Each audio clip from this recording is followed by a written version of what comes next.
Magandang umaga po sa iyo diyan sa Canada.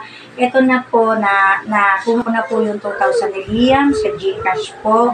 So, dinala ko po ngayon sa bahay nila. Ito po, masigla na po si Liam, nakatawa na. May pambili na po ulit siya ng milk at vitamins at diaper. Maraming salamat po, Kuya Will. Kayo po ay napakalaking tulong po ito sa kanilang kay Liam po, at saka po sa magulang niya. Ari pong 2,000 po na ari ay taos puso po ako nagpapasalamat naman na ihatid ko po sa kanila yung tulong po na galing po sa inyo mula po sa puso ninyo.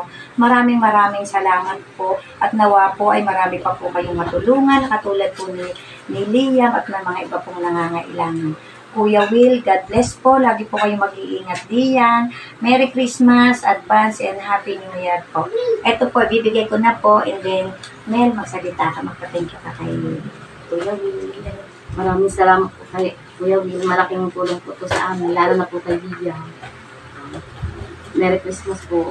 Thank you po. Napakaaga pong pamasko kay Liam. Masaya po. Bagamat wala po si Sir, yung Sir po ni Mel, nasa trabaho po ngayon. Kaya maraming salamat po. Love po namin kayo, Kuya Will. Merry Christmas po. God bless po. Thank you.